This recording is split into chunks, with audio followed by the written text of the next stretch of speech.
I had always believed that love was a quiet, steady flame, one that warmed your soul without needing constant attention. Our life together, at least on the surface, seemed perfect. From the moment I first met her, I was captivated by her laughter, the way her eyes sparkled when she was happy, and the soft, melodic voice that seemed to linger long after she had spoken.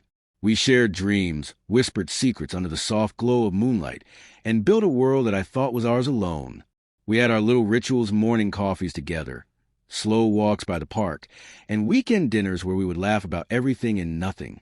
Her presence was like a gentle tide, constant and reassuring, and I often found myself marveling at the depth of our connection. In those moments, I was convinced that nothing could shatter the delicate harmony we had created. Yet, love is a curious thing. It demands trust, faith, and vulnerability. And though I thought we had all three, subtle changes began to creep into the fabric of our relationship. Small things, missed calls, vague explanations, fleeting moments of distraction seemed harmless at first.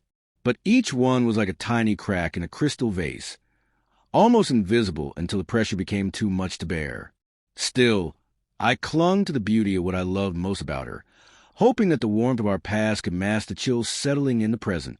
I never imagined that the very person I had trusted with my heart could be capable of betrayal. Love had been my sanctuary, but as fate would soon reveal, it could also be the stage for the deepest heartbreak. It started with small, almost insignificant things. At first, I told myself I was imagining it, just the product of a busy life and a restless mind. She would glance at her phone a little too often, a shadow of secrecy flickering in her eyes when it buzzed.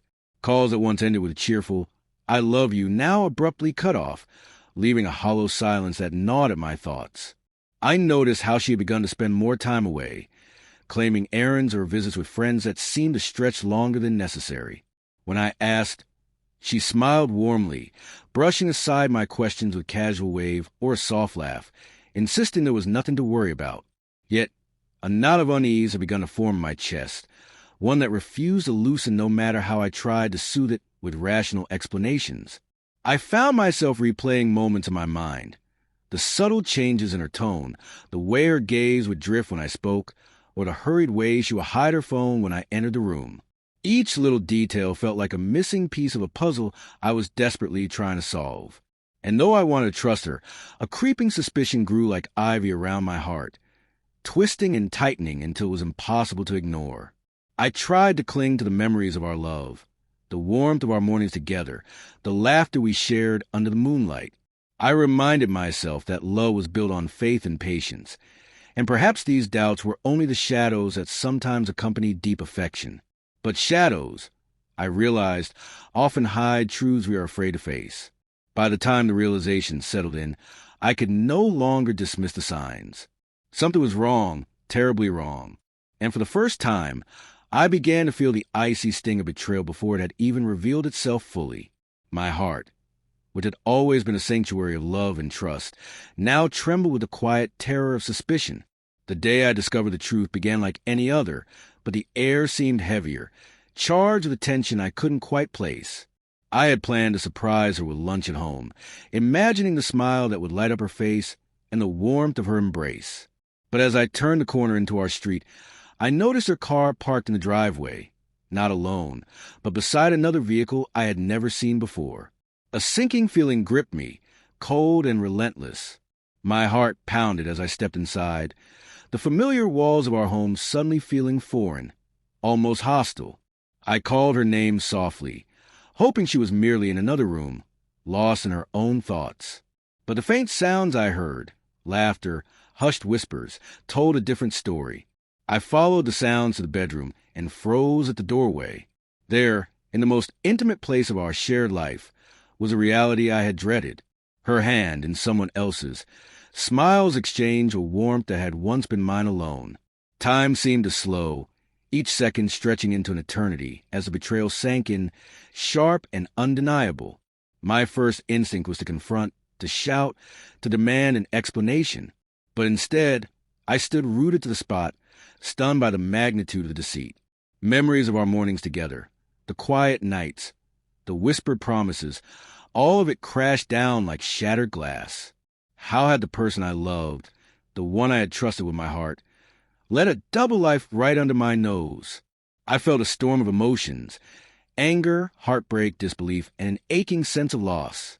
My mind raced, trying to understand how someone could smile at me one moment and betray me the next. The room felt smaller, suffocating, as if the walls themselves were closing in, bearing witness to the fractured trust that could never be mended. Finally, I stepped back, my voice barely a whisper as I said her name. She turned, the color draining from her face, as though she hadn't expected me to see. For a brief, frozen moment, everything hung in balance. The life we had shared, the love I thought was eternal, now teetering on the edge of ruin. For a moment, I simply stood there, watching the scene unfold before me, my chest tight and my mind racing. The warmth of anger began to rise, but beneath it was something stronger, a quiet, resolute clarity. I realized that no amount of shouting, pleading, or explanations could undo the betrayal that had already been committed. I needed to protect myself, my dignity, and the life I still deserved. I turned slowly, my footsteps echoing softly on the hardwood floor, and walked toward the door. She tried to reach for me, her voice trembling as she stammered excuses and pleas, but I didn't look back. Each word she uttered fell like meaningless noise against the storm of emotions swirling inside me. There would be no immediate confrontation, no dramatic fight. I would leave, and in leaving, I reclaimed the power that had been stolen by deceit. The world outside seemed sharper, clearer as I stepped into sunlight. The cool air brushed against my face, grounding me, reminding me that life continues even after heartbreak. I felt the sting of tears, unbidden and threatening, but I held them back. Crying could wait, action could not. I had to move, to distance myself from the betrayal, and begin the process of reclaiming control over my life. I went to the car, deliberately slow, each movement measured. Every second spent there was a meditation on self-respect, on the understanding that some relationships cannot be salvaged, no matter how deep the love once was. With a final glance at a home that had become a stage for deception, I drove away, leaving behind not just a house, but the illusion of a love I thought eternal. In that moment, walking out wasn't an act of anger. It was an act of courage. It was a declaration that I would not let someone else define my worth or dictate the terms of my happiness. As the distance grew between me and the life I had known, a strange sense of freedom began to seep in, fragile but real, hinting that even in heartbreak, there could be the first stirrings of hope. The hours that followed were quiet, almost painfully so. I found myself sitting alone in a small cafe, the world around me continuing its ordinary rhythm while my own life felt fractured. Every detail of the betrayal replayed in my mind. The stolen glances, the laughter that wasn't meant for me, the realization that the person I had trusted most had been living a lie. I felt a swirl of emotions: anger, sorrow, disbelief, and a gnawing sense of loss. Yet, amidst the chaos in my heart, a strange clarity began to emerge. I realized that dwelling solely on her betrayal would accomplish nothing. Pain could either consume me or become the catalyst for change. I had to take control, not just of the immediate situation, but of my life, my future, and my self-respect. For the first time since discovering the truth, I allowed myself to think beyond a heartbreak and consider the path forward. I reflected on everything that had been meaningful in my life before the relationship, the dreams, passions, and friendships that had made me who I was. I reminded myself that my identity and worth were never defined by someone else's love or loyalty. This understanding gave me the resolve to act decisively, to make choices that align with my dignity and long-term happiness. I began planning. The first step was practical: consulting a lawyer, understanding the legalities of separation and divorce, and ensuring that my financial and personal affairs were in order. But planning also meant emotional preparation, setting boundaries, mentally bracing myself for the confrontations ahead, and imagining a life free from deceit. Amidst the pain, I also allowed a small glimmer of hope to enter my thoughts. This betrayal, as devastating as it was, could mark the beginning of a new chapter, a chapter where I reclaimed my life, rebuilt my trust in myself, and eventually found peace. I could not undo the past, but I could shape the future. And in that quiet reflection, I found the first sparks of strength, determination, and the belief that I could emerge from heartbreak stronger than ever. The day I returned home, the air felt thick with anticipation. My footsteps on the familiar hallway floor echoed louder than usual. Each step a steady reminder that I was no longer a man who would blindly trust without question. She was waiting, or perhaps she had expected me to avoid this moment forever. Her eyes widened the instant she saw me, and I could see the flicker of fear, disbelief, and guilt cross her face. I remained calm, though inside a storm was raging. Calmness, I realized, was my greatest weapon. "We need to talk," I said, my voice steady, yet carrying the weight of every emotion I had bottled up for days. She tried to speak, her lips forming apologies I refused to hear. Each word fell hollow, an attempt to patch a chasm that had grown too wide for words alone. I gestured toward the living room, where every memory we had shared seemed to mock her betrayal. "Sit," I said simply, and we faced each other, two people who had once shared laughter now separated by a wall of deceit. I watched as she tried to explain herself, stumbling over excuses that only confirmed what I already knew. Her voice, once music to my ears, now sounded foreign, a bitter reminder of trust misplaced. "I trusted you," I said quietly, but the quiet carried more weight than any shout could. "I loved you with everything I had, and you threw it away." I let the words linger, giving her a moment to feel the gravity of her actions. She opened her mouth to respond, but I held up a hand, stopping her. I didn't need her excuses. I needed acknowledgement, accountability, and the understanding that some wounds cannot simply be erased. Her face paled, and for the first time, she seemed truly small in the presence of the truth. The confidence she once carried, the pride with which she had lived her deception, was gone. In its place was a silent realization. The game was over, and the consequences of her actions were unavoidable. I took a deep breath and placed the divorce papers on the table. "Everything is here," I said. "All that remains is for you to accept it and leave. This house, this life, this trust, you betrayed them. It's time to face the reality you created." She sank into the chair, pale and trembling. The room, once filled with love and laughter, now held only the echoes of betrayal and the quiet, resolute finality of a life I was reclaiming. I thought the confrontation was the climax, the point where everything had been laid bare. Yet, life has a way of delivering surprises when you least expect them. Just as I turned to leave the room, preparing to let the finality of my decision sink in, a knock at the door shattered the tense silence. Both of us froze. I didn't recognize the sound of her voice in response. It was sharp, anxious, and unfamiliar. A man's voice came through, firm yet controlled. He introduced himself as someone connected to her, a colleague, he claimed. My heart raced as I watched her reaction. Her confidence, which had crumbled moments before, now seemed desperate. I sensed she had been hiding more than I realized, and the pit in my stomach told me this confrontation was far from over. He stepped into the room, and the truth spilled out faster than I could process. She hadn't just been unfaithful emotionally. There were hidden schemes, lies entwined with financial secrets and manipulation I hadn't even suspected.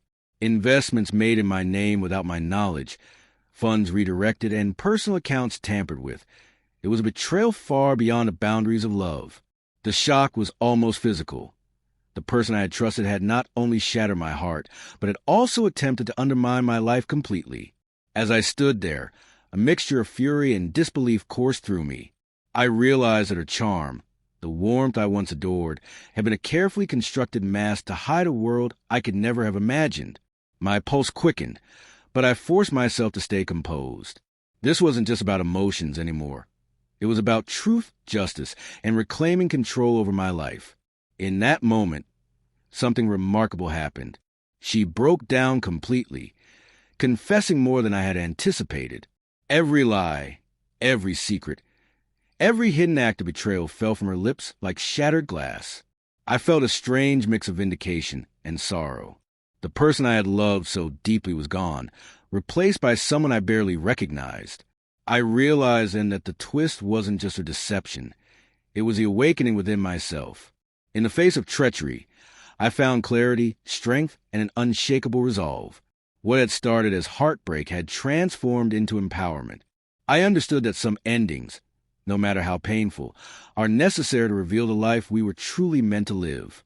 The days that followed were quiet, almost painfully so. The house, once filled with laughter and warmth, felt empty, but in that emptiness, I found space to breathe, to think, and to begin rebuilding myself. Divorce papers had been signed, bags packed, and the finality of her departure marked the end of a chapter that had brought both love and betrayal. At first, the silence was suffocating. Memories of shared mornings, whispered promises, and tender touches threatened to pull me back into the pain. But slowly, clarity emerged. I realized that the heartbreak I had endured was not the end of my story. It was the beginning of a new one. I could choose how to respond, how to grow, and how to reclaim the life that had been clouded by deceit. I focused on myself, rediscovering passions and dreams that had lain dormant while I had invested so much in someone who did not deserve my love. Friends and family became anchors, reminding me of the person I truly was, capable of love, strength, and resilience. Each day, I felt a little lighter, a little stronger, and a little more in control of my destiny. The betrayal had been a brutal lesson in trust, loyalty, and self-respect, but it had also been a revelation. I learned that love should never cost you your dignity, that heartbreak can ignite transformation, and that even in the darkest moments, hope and renewal are possible. As I stood in the quiet of my home, free from lies and deception, I realized something profound. Life goes on, and so do we. What had been shattered could never return. But what lay ahead was mine to shape, rich with possibility, resilience, and the promise of true happiness. I had walked through fire and emerged unbroken, ready to embrace a future defined not by betrayal, but by strength, clarity, and unwavering self-respect.